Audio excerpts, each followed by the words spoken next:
The Ghost Island, an introduction to Hashima. Satellite imagery of southern Japan reveals something extraordinary, a peculiar island near Nagasaki that stands out among its neighbors. While some nearby islands remain uninhabited and others host beach resorts, this particular landmass presents a startling contrast, a densely packed concrete labyrinth of decaying urban structures. This is Hashima Island, accessible through Google Street View, where virtual explorers can navigate abandoned streets and crumbling buildings frozen in time. The haunting emptiness creates an atmosphere of profound desolation. Clearly deserted for decades, this minuscule territory nevertheless bears witness to events far greater than its physical dimensions would suggest. Hashima's narrative transcends recent Japanese history, embodying a chronicle of global conflict, imperial ambition, industrial revolution, and controversies that reverberate into the present day. Mirror of a nation, Japan's industrial transformation. What makes Hashima particularly fascinating is how closely its development paralleled Japan's national evolution. The late 19th century marked Japan's dramatic industrial revolution, fundamentally transforming an agrarian society into a formidable industrial power.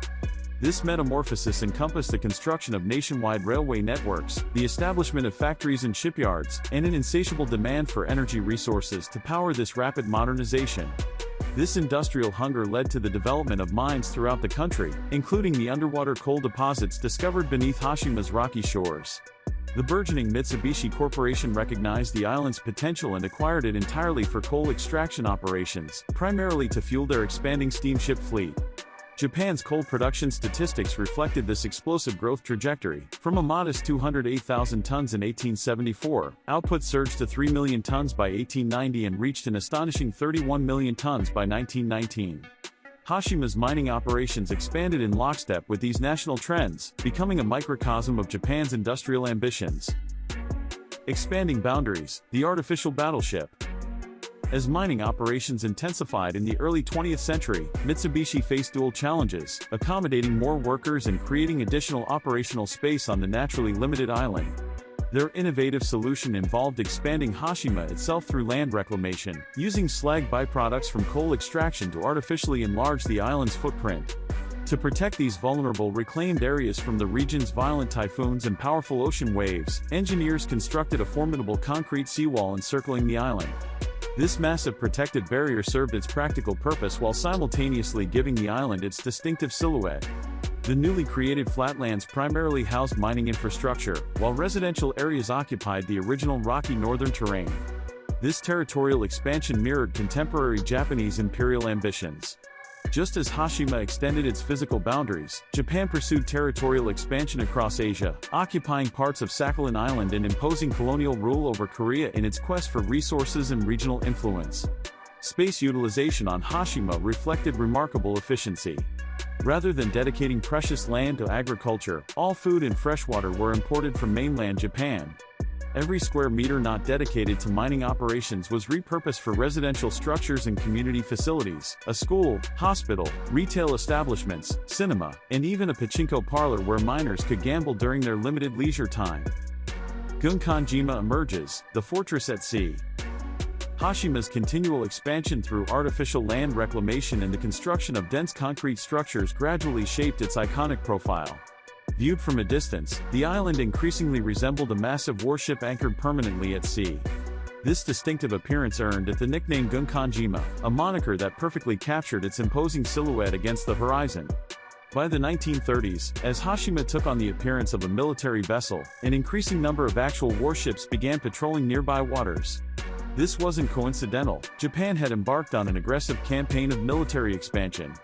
The 1931 invasion of Manchuria and the full-scale invasion of China in 1937 initiated the Second Sino-Japanese War, which would eventually become integrated into the broader global conflict of World War II.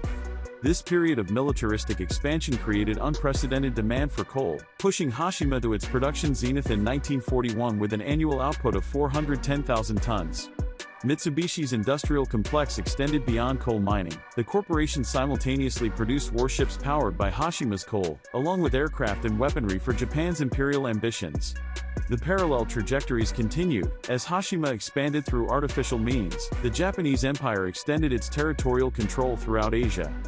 This expansionist policy came at tremendous human cost, with Japan forcibly subjugating territories across the region and exploiting their resources, a campaign that would ultimately lead to disastrous consequences. The inevitable decline, abandonment and decay. Despite its remarkable resilience and adaptability, Hashima faced inexorable economic realities. By the 1970s, the island's coal reserves approached exhaustion, coinciding with petroleum's emergence as the dominant global fuel source.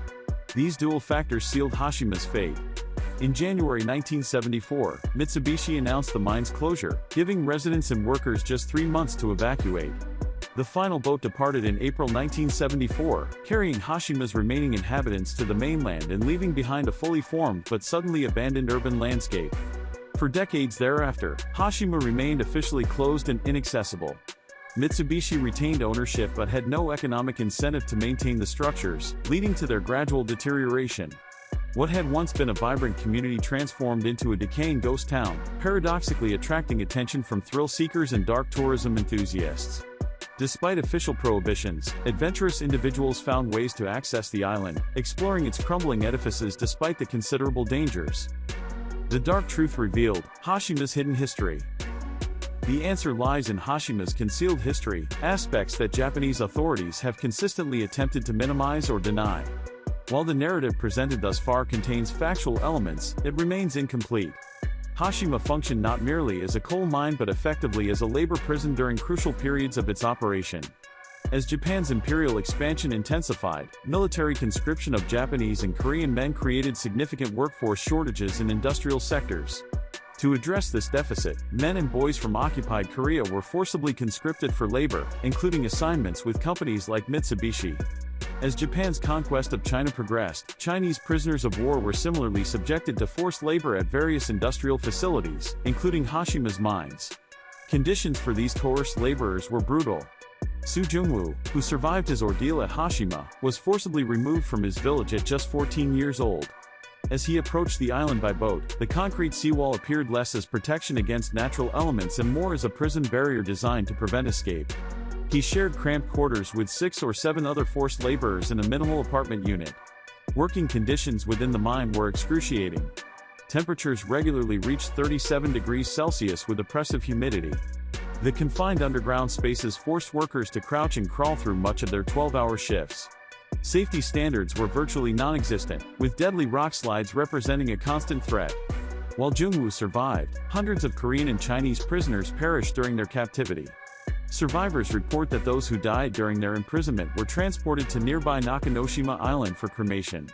The resulting black smoke columns were visible from Hashima, serving as a grim reminder of the fate awaiting those who remained. Japanese authorities continued to dispute these accounts, denying the existence of cremation facilities on the neighboring island. Reflections: the island as historical microcosm. Hashima represents a fascinating case study in historical memory and representation. Our conventional approach to history often emphasizes grand narratives, expanding empires, power shifts, wars won and lost, potentially obscuring how profoundly history shapes the everyday spaces we inhabit. Hashima serves as a powerful reminder that history isn't confined to abstract narratives of nations and movements, it's physically embedded in the places where human lives unfold. The island demonstrates that local and global histories aren't separate domains but deeply intertwined dimensions, each illuminating the other. In its concrete ruins and forgotten corridors, Hashima preserves multiple historical truths: industrial innovation, imperial ambition, wartime atrocity, post-war recovery, economic transformation, and contested memory. Its physical structures simultaneously represent technological achievement and human exploitation, economic prosperity and moral failure. As Japan continues navigating its complex relationship with historical accountability, Hashima stands as a physical embodiment of uncomfortable truths that resist simplification. The island's story reminds us that historical sites never speak with a single voice but instead contain multitudes, voices that demand acknowledgement even when they complicate preferred national narratives. Perhaps Hashima's greatest value lies precisely in this discomfort, its refusal to allow straightforward interpretation. In an era when historical narratives are increasingly contested, places like Gunkanjima remind us that authentic engagement with the past requires confronting its full complexity, including chapters we might prefer to forget. The abandoned Battleship Island, with its crumbling facades and silent corridors, continues its vigil in the waters near Nagasaki, a concrete testimony to human ingenuity and human cruelty, technological triumph and moral failure, remembrance and forgetting.